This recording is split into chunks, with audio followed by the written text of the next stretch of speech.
우리가 함께 봉독한 말씀을 통해서 하나님께서 저 여러분에게 은혜 주시길 원합니다. 성경은 해석을 필요로 하는 책입니다. 우리가 성경 읽다 보면 이해할 수 있는 내용도 있지만 때때로 이해하기 어려운 구절들이 있죠. 그래서 성경은 해석을 필요로 하는 책이고, 사실 철학의 해석학이라는 분야도 성경 해석으로부터 출발한 것입니다.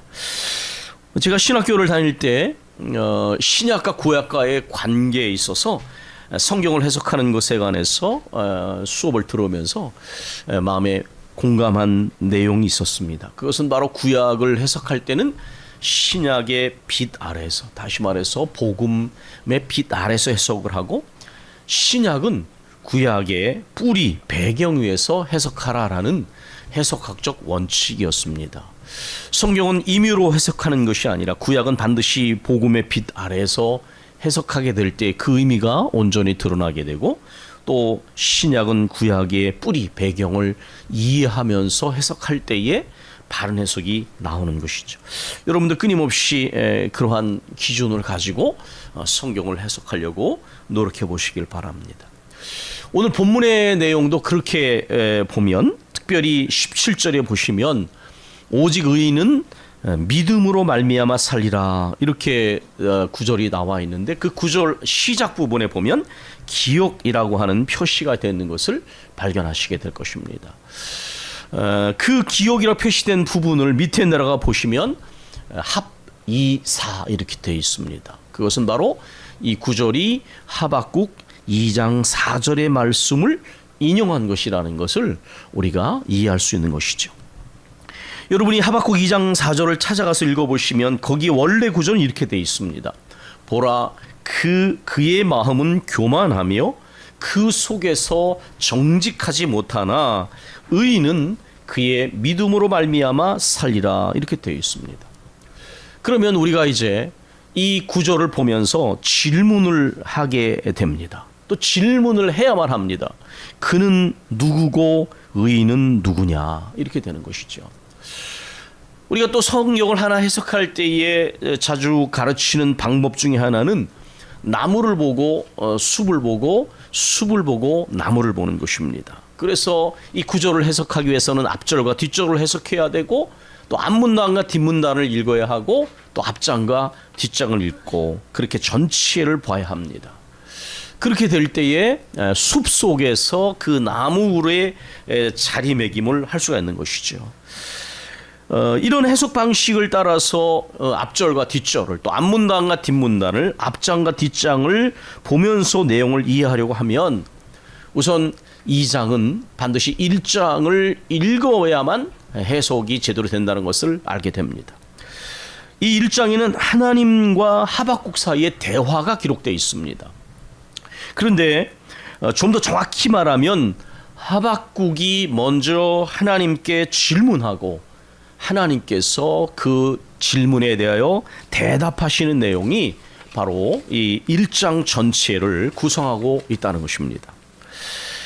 이 하박국서는 독특하게 예언자 자신이나 시대적 상황에 대한 언급이 찾아보기가 거의 어렵습니다. 그래서 여러분이 보통 예언서를 읽으면 어느 왕 때에부터 이런 그 예언의 시기가 기록되어 있는데, 본문에는 그런 내용이 없습니다. 그래서 이 시대적 배경이 어떤 것인가를 찾기가 쉽지 않습니다. 이런 경우에는 아마도 또한 좀 더 전문적인 연구를 한 그러한 연구자들의 도움을 받아야 할 것입니다. 다만 이 본문 1장을 읽어가다 보면 6절에 이 갈대아 사람에 관한 언급이 나오는데, 이것은 바벨론 사람을 언급하는 것이죠. 그러면 우리가 이 구절만 알아도 이게 이제 어느 시대의 배경이 여기 가까이 있구나라는 것을 어느 정도 짐작하게 됩니다. 1장 6절을 보면 이제 갈대아 사람, 바벨론 사람의 침입이 가깝다라고 하는 것을 이제 언급하고 있습니다.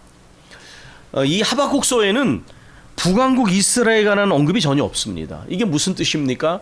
그렇다면 시대적으로 이미 BC 주전 722년에 북왕국 이스라엘이 멸망을 했기 때문에 아수르에게 아마 그 이후에 이 본문이 배경을 가지고 있을 것이다라는 것을 짐작하게 되죠.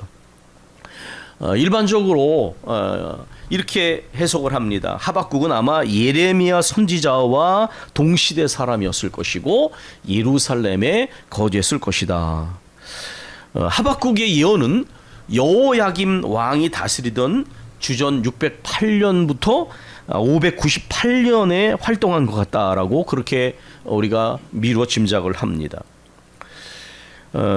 이 얘기가 무엇입니까? 이것은 주전 612년에 예수님 오시기 612년 전에 아수르의 수도 니느웨가 멸망을 했습니다. 바벨론과 메대 사람들에 의해서 파괴가 되고 그 아수르 왕국이 이제 역사 뒤안길로 사라지게 됩니다.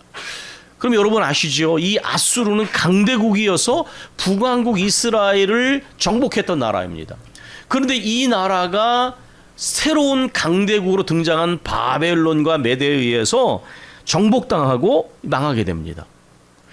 자, 이러한 틈 가운데, 이러한 그 어떠한 혼란 가운데 등장한 나라가 애굽입니다. 이 애굽은 이러한 혼란의 틈을 타서 중동 지방을 자신들의 세력과 아래 두려고 그렇게 노력을 했습니다. 그러나 605년, 주전 605년에 유명한 갈그미스 전투에서 애굽 왕 바로 느고는 바벨론 왕 느부갓네살과의 전쟁에서 지게 됩니다. 그래서 자신들이 가지고 있던 땅을 다 이렇게 마치 토해내듯이 이제 내어주어야만 했습니다. 그러면 여러분 생각을 해보십시오. 아수르가 강대국일 때 바벨론은 강한 나라가 아니었습니다. 그런데 역사가 그렇듯이 이제 아수르에 의해서 북왕국 이스라엘이 망하고 그 다음에 바벨론에서 다시 아수르가 정복되어지고 또 애굽도 이제 갈그미스 전투에서 바벨론에게 패하게 됩니다. 하나님께서는 이렇게 말씀하시죠. 도움을 구하러 애굽으로 내려가지 마라. 여러분이 예레미야서를 읽어보시면 아주 혼란한 시기에, 나라가 망해가는 시기에 일단의 무리들이 애굽으로 가자라고 주장하는 사람들이 있었다는 것을 알게 됩니다. 그러나 하나님께서는 애굽으로 내려가지 마라. 도움을 구하러 어떤 강대국이나 그런 힘을 찾지 말라. 이렇게 말씀하신 내용을 우리가 이제 이해하게 됩니다. 이 하박국 선지자는 다른 선지자들은 이렇게 선지서를 읽어보면 갑자기 어느 날 하나님 어떤 부르심이 임하는 것 같은 느낌을 받는 것이 대부분입니다. 그런데 이 하박국은 좀 다른 것을 보게 됩니다. 이 하박국 자신이 살던 시대가 아주 이렇게 혼란스러웠습니다. 북왕은 이미 멸망했고 그리고 또한 바벨론의 세력들이 계속 이렇게 강하게 이스라엘과 남왕국 유다와 주위에 있는 나라들의 영향을 끼치는 이런 시대 가운데서 이 복잡하고 어려운 시대 상황 가운데 하나님을 향하여 진지한 질문을 드렸다라는 것입니다. 진지한 질문과 기도를 드리면서 하나님께서 이러한 상황 가운데 나의 부르짖음에 대하여 어떻게 말씀하시는지 그 주시는 말씀의 응답을 간절히 기대하고 기다리면서 귀를 기울였다라는 것입니다. 1장을 보시면 그때 이 하박국이 가장 고민한 것은 바로 하나님의 택한 백성들의 부패와 타락이었습니다. 제가 여러 차례 말씀드렸지만 성경을 자세히 보시면 우리가 이 죄악된 세상이라고 그렇게 기도하면서 우리도 모르게 마치 교회는 거룩하고 그리고 세상은 타락한 것처럼 말하지만 오늘날 우리가 보는 것처럼 때때로 하나님의 백성들이 더 타락한 경우를 보게 됩니다. 그래서 하나님께서는 성경을 보면 하나님의 이름으로 일컬어진 백성들의 부패와 타락과 완악함을 더 심각하게 여기셨다는 거예요. 우리가 이 말씀을 좀 기억할 필요가 있어요. 하나님의 이름으로 일컬어진 백성들의 모습에 대해 하나님은 더 민감하시다는 거예요. 단순히 우리가 교회를 나오고 안 나오고의 문제가 아니라 하나님의 이름으로 일컬어진 백성들이 얼마나 하나님의 뜻을 따라 살아가느냐에 대해서 마치 여러분께서도 어떤 다른 집안의 자녀보다 내 자녀에 대한 관심이 더 많잖아요.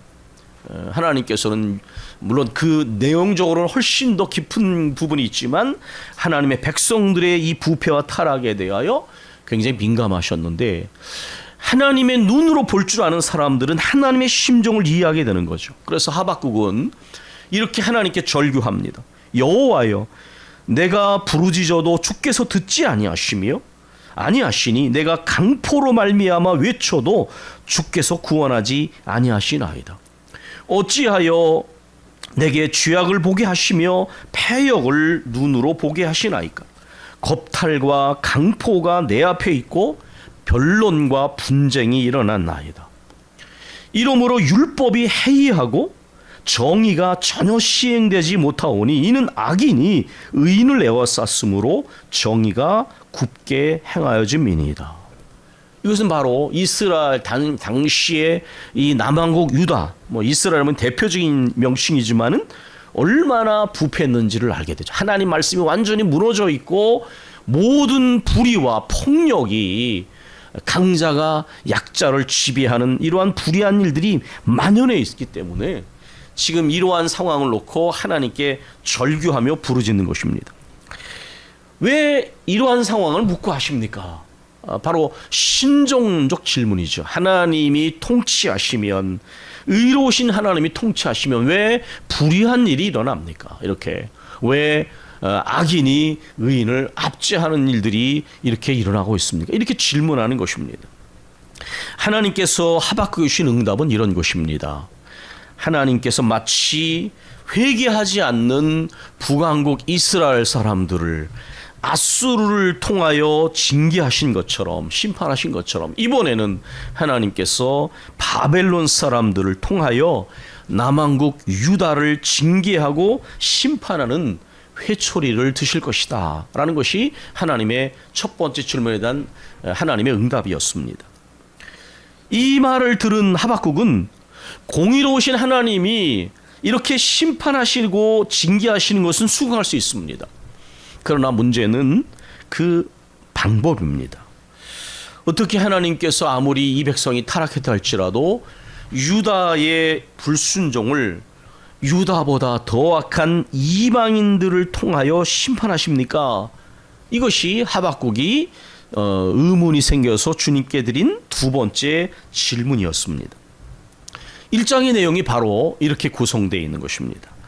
두 번째 질문에 대한 응답은 어느 정도의 기다림 끝에, 꽤 오랜 기다림 끝에 하나님의 응답이 주어진 것 같습니다. 하나님께서는 이번에 이렇게 말씀하십니다.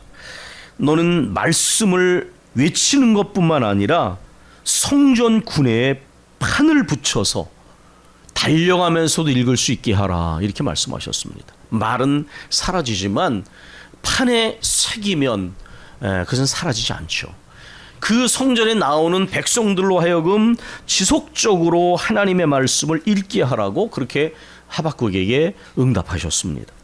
하나님의 묵시, 하나님의 약속의 성취는 더딘 것처럼 느껴질지라도 너희는 참을성 있게 기다리라 라고 말씀하십니다. 이렇게 혼란한 상황에 절규할 때에 기다리는 것은 쉬운 일이 아닙니다. 그러나 하나님의 정하신 때가 되면 그 약속은 놀라울 정도로 신속하게 이루어질 것이기 때문에 인내로 기다려야 합니다. 종종 말씀드린 것처럼 하나님의 역사는 더딘 것처럼 느껴지지만 하나님의 때가 되면 하나님의 역사는, 하나님은 역사하시기 위해 시간의 길이를 전혀 필요하지 않으신다는 것을 느끼게 됩니다. 여러분도 아마 그런 체험이 있으실 거예요. 오랜 기도 가운데 하나님의 응답이 오지 않았는데 어느 순간 하나님이 역사하시려고 하니까 놀라운 속도로 이루어진다라는 거예요. 왜냐하면 하나님의 때가 이르면 하나님은 역사하실 때 인간처럼 시간의 길이를 필요하지 않으시기 때문에 여러분은 하나님의 어떤 선하신 섭리를 믿고 기다릴 수 있어야 합니다. 이러한 배경 속에서 우리가 이제 이 4절, 5절을 포함해서 이해해보면 이 하박국 2장 4절은 이렇게 해석할 수 있습니다. 여기 보면 술이라는 단어가 등장하고 속이는 자와 교만한 자라는 표현이 등장하는데 이건 다 강대국인 바벨론과 연관된 단어입니다. 술은 무엇입니까? 우리나라 사람들이 그렇게 술을 먹듯이 에베소서가 말하듯이 술은 방탕함의 상징입니다. 이방인의 특징은 포금을 하는 것이었습니다. 술이 사람을 먹을 정도까지 먹는 것이죠.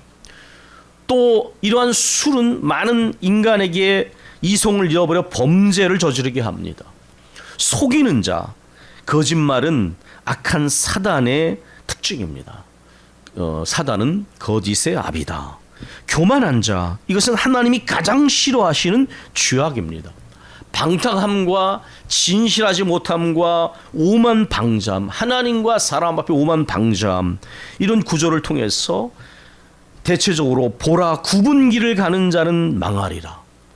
그러나 의인은 자기의 진실함으로 생명을 보존하리라. 이런 의미로 이 2장 4절을 해석할 수 있습니다.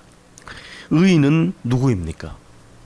그것은 행위의 의로움을 말하는 것이 아니라 하나님과 맺은 약속을 지키고 또 그 약속 가운데 받은 말씀을 굳게 붙드는 사람입니다.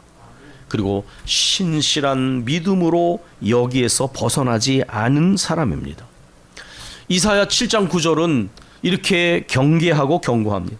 만일 너희가 굳게 믿지 아니하면 너희는 굳게 서지 못하리라. 만일 너희가 하나님 안에서 스스로를 굳게 하지 아니하면 정령이 굳게 지속하지 못할 것이다. 그러나 하나님 말씀에 굳게 서서 믿음에 서 있는 신실한 믿음을 가진 사람들은 곧 닥칠 시험과 심판의 때에도 하나님께서 그들을 보존하시고 구원하실 것이다 라는 것입니다. 여러분이 성경을 읽어보시면 공동체가 파괴된 상황들을 만나게 되죠. 북왕국이 망하고 남왕국이 망하고 성전이 무너지고 포로로 끌려가고. 그런데 마치 이사야서에 나타나는 그르토기 사상처럼 그러한 공동체적인 역경과 고난의 상황에도 하나님을 신실하게 찾고 믿음을 가지고 하나님을 향하여 소망을 잃지 않는 사람들은 하나님이 그 가운데도 보호하시는 걸 봅니다. 예레미야를 비롯해서 느헤미야와 에스라와 많은 믿음의 사람들, 에스더서도 그렇고요. 때로는 이 공동체 전체가 이렇게 무너진 상황에서도 물론 이런 일은 일어나지 말아야 하지만 그러나 하나님의 인내를 시험하고 마침내 하나님의 심판 가운데 공동체가 붕괴된 상황에서도 하나님은 신실한 믿음으로 하나님의 말씀을 붙잡고 소망을 잃지 않고 주님의 도우심과 구원을 바라는 사람들에게는 구원을 베푸신다는 것, 이게 굉장히 중요한 것입니다. 모든 사람이 그러지 않아도 신실한 믿음을 가진 사람들은 하나님이 그들을 구원하신다는 것입니다. 이 하박국 2장 4절을 인용한 말씀이 로마서 1장 17절입니다. 여기서 진실하다 함은 이제 하나님이 예수 그리스도를 통해 하신 일, 즉 복음을 흔들림이 없는 굳센 믿음으로 신뢰하는 것을 의미합니다. 하나님께서는 공의로우셔서 절대로 죄악을 묵과하시는 분이 아니십니다. 그러기에 우리가 생각하는 것처럼 하나님은 절대로 만홀히 소홀히 여길 수 있는 분이 아니시라는 것을 우리 기억해야 됩니다. 우리 믿는 사람들에게 경건한 두려움이 필요한 이유가 바로 그것입니다. 경건한 두려움을 갖는 이들은 죄를 멀리합니다. 그리고 절제하고 근신하고 순종하려고 노력하게 됩니다. 왜냐하면 하나님의 공의로우심을, 하나님의 인내를 시험하는 것처럼 미련한 일이 없기 때문입니다. 하나님은 그러므로 끝까지 회개하지 않는 자들에게 공의로우신 준엄한 심판을 행하십니다. 그러나 하나님은 한 팔로 때리시지만 한 팔로 안으시는 분이셔서 자비하심으로 신실한 자들을 마침내 구원하신다는 사실을 하박국은 깨닫게 되었습니다. 그래서 그는 이제 이 순서대로 가기 때문에 이제 바벨론이 쳐들어올 때에 심장이 떨리게 되죠. 앞으로 기다리고 있을 이 민족이 경험해야 할 고난에 대하여 두려운 마음이 드는 것입니다. 그러나 이것이 마침표가 아니라는 것을 알기에 하박국서의 마지막 부분에는 없는 것 투성인 결핍의 상황에서도 난 여호와로 인하여 즐거워하리라고, 기뻐하리라고 그렇게 찬양이 담긴 기도를 드리게 되는 것입니다. 우리 하나님께서는 예수 그리스도를 보내셔서 죄 가운데 죽을 수밖에 없는 인간의 죄를 짊어지고 우리 주님이 십자가에 달려 죽게 하셨습니다. 그러므로 인간이 받을 형벌을 대신 받으신 주님으로 인해서 우리의 죄는 용서받고 또 부활하심으로 인하여 죄와 사망 권세를 이기심으로 인하여 모든 믿는 자들에게 우리 하나님께서는 진노의 심판에서 우리를 구원하시며 영생을 얻게 하십니다. 이것이 바로 복음의 핵심적인 진리입니다. 하나님이 이렇게 예수 그리스도를 통해 하신 위대한 일, 이 일을 믿는 사람들은 유대인이나 이방인이나 하나님이 구원하시는 능력을 경험하게 된다는 것입니다. 이것을 믿는 믿음으로 사는 사람들이 바로 의인이며 그리스도인이라고 하는 것입니다. 오늘 우리는 매우 불확실하고 불안정한 세상, 정말 한치 앞을 내다보기 어려운 세상 속에 살고 있습니다. 원래 인류는 예측 가능한 세상에 대한 꿈이 있었습니다. 그리고 안전한 세상을 꿈꾸면서 끊임없이 과학기술을 발전시켜 오며 여러 가지 노력을 해왔습니다. 그런 것을 생각하면 오늘 우리가 직면하는 현실은 대단히 모순되게 느껴집니다. 마치 칼이 강도의 손에 들려진 것과 요리사의 손에 들려진 것이 전혀 다르듯이 이 과학기술도 인간을 공존하고 공생하며 함께 번영을 누릴 수 있는 굉장한 가능성이지만, 그러나 성경이 죄라고 말하는 인간의 이 근본적인 탐욕 때문에, 또 어리석음과 무지와 나아가 교만 때문에 이 과학기술은 인간을 대량 학살하고 심지어 멸망시킬 수 있는 그런 기술도 개발하고 또 그런 방향으로 기술을 사용하고 있습니다. 전 세계적으로 환경의 급격한 변화로 인해서 여러 가지 이변들이 피부에 느껴질 정도로 끊임없이 우리와 전 세계에서 경험되어지고 있습니다. 신종 코로나가 이제는 지나갔나 보다 생각했지만 끊임없이 전염병의 소식이 여기저기 들려오고 독감의 유행으로 인하여 우리나라에서도 수많은 연세든 분들이 폐렴으로 세상을 떠나 심지어 화장장을 구하기 쉽지 않은 일들도 전개되고 있습니다. 저는 이 모든 일에 성경이 죄라고 말하는 것들이 개입되어져 있다고 생각합니다. 인간은 몰라서가 아니라 잘 알고 있지만 아는 것이 그대로 이루어지 못하는 이유는 바로 인간 안에 있는 탐욕입니다. 바로 탐욕, 이기심, 이 한치 앞을 내다보지 못하는, 어느 방향으로 가야 될지를 제대로 분별해내지 못하는 근본적인 어리석음, 교만에서 오는 어리석음이 바로 문제입니다. 바로 예수 그리스도께서는 사실 이러한 근본적인 욕심, 탐욕을 십자가에 못 박고 새로운 가치관과 세계관을 가진 존재로 거듭나게 하기 위하여 오신 것입니다. 욕심 잉태한 즉 죄를 낳고 죄가 장성한 즉 사망을 낳느니라. 그리스도 예수의 사람들은 그 정과 욕심을 십자가에 못 박았다. 이것을 교리적인 의미에서만 받아들여서는 안 됩니다. 이 시대 상황의 근본적인 그 뿌리에, 그 중심에 바로 인간의 그릇된 욕망이 자리 잡고 있다는 것을 우리가 진지하게 생각해야 합니다. 정치적인 불안정과 경제적인 불안, 그 어느 것 하나 안심하고 안정감을 느끼기가 어려운 그러한 상황 속에 우리가 살고 있습니다. 전 세계적으로도 그렇고 국내적으로도 그렇습니다. 고령화 시대를 맞이해서 인간의 수명이 연장되는 모르나, 그러나 병을 가지고 살아가는 시간이 늘었다는 생각이 듭니다. 연로하신 부모를 모시고 있는 사람들은 전화만 받아도 가슴이 덜컥하는 현실.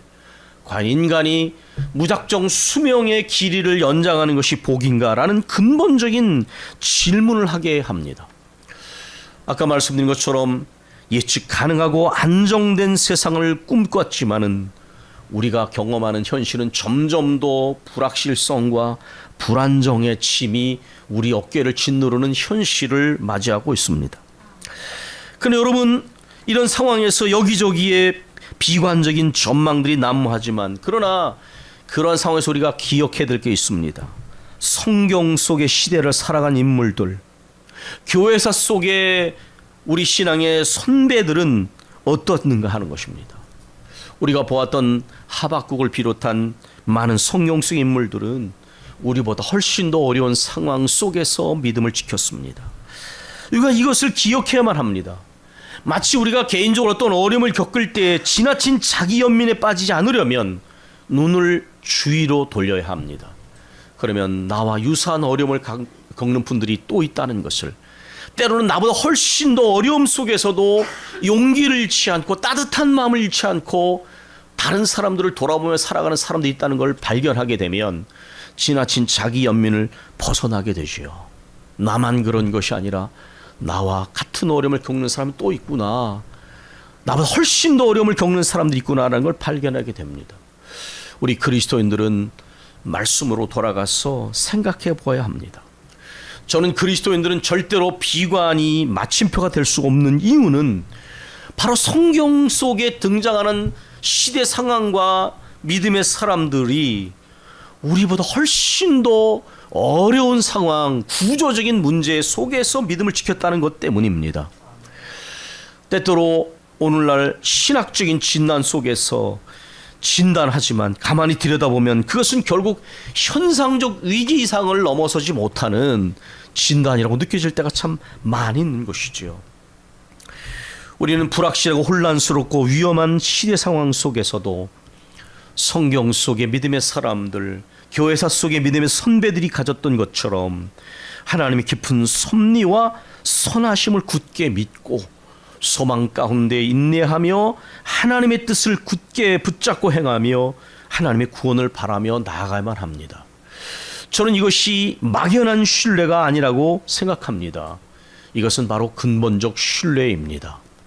왜 근본적 신뢰입니까? 성경이 우리에게 하나님이 어떤 분이시며 어떠한 일을 행하시는지를 보여주셨기 때문에, 그리고 우리의 생애사 속에서도 우리는 하나님의 선하심과 그 깊은 섭리와 구원하신 능력을 체험했기 때문에 하나님을 신뢰하는 것이죠.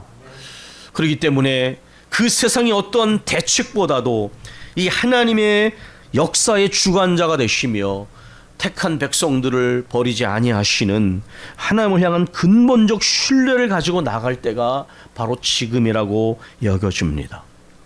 하나님의 깊은 섭리, 그 선하심과 인자하심, 우리를 위하여 행하신 일, 우리를 위하여 예비하신 그 구원의 길을 우리가 굳게 붙잡고 나갈 때입니다. 이제 세상 흔들려고 하는 복음성가의 가사를 소개함으로 말씀의 결론을 삼고자 합니다. 이 세상 흔들려고라고 하는 복음성가의 원죄는 오직 믿음으로입니다. 세상 흔들리고 사람들은 변하여도 나는 주를 섬기리. 주님의 사랑은 영원히 변하지 않네. 나는 주를 신뢰해. 오직 믿음으로 내가 살리라. 오직 믿음으로 내가 살리라. 오직 의인은 믿음으로 말미암아 살리라. 오직 의인은 믿음으로 말미암아 살리라. 믿음 흔들리고 사람들은 주를 떠나도 나는 주를 섬기리. 주님의 나라는 영원히 쇠하지 않네. 나는 주를 신뢰해. 오직 믿음으로 내가 살리라. 오직 믿음으로 내가 살리라. 오직 의인은 믿음으로 말미암아 살리라. 오직 의인은 믿음으로 말미암아 살리라. 아멘. 우리 함께 기도하겠습니다. 여러분, 말씀드린 것처럼 우리가 주님께 갖는 신뢰는, 믿음은 막연한 신뢰가 아닙니다. 우리 생애사에서도 크고 해할 수 없는 은혜에 예수께 받은 증거 때문에 신뢰하는 것입니다. 우리가 어린 자녀가 부모를 신뢰할 수 있는 것은 부모는 이미 대책이 있고 자녀보다 생각과 사랑이 깊기 때문입니다. 우리의 영원하신 영적 아버지인 하나님께서 성경을 통하여 우리에게 보여주신 그 깊은 섭리하심, 그 주권, 그 구원의 깊은 섭리를 굳게 붙잡고 근본적 신뢰 가운데 차분함을 잃지 않고 나갈 때입니다. 말씀을 붙잡으시고 우리 생에 주셨던 신뢰를, 그 은혜를 근본적으로 되새기시면서 굳건한 신뢰 가운데 나갈 때입니다. 우리 1분을 기도하겠습니다.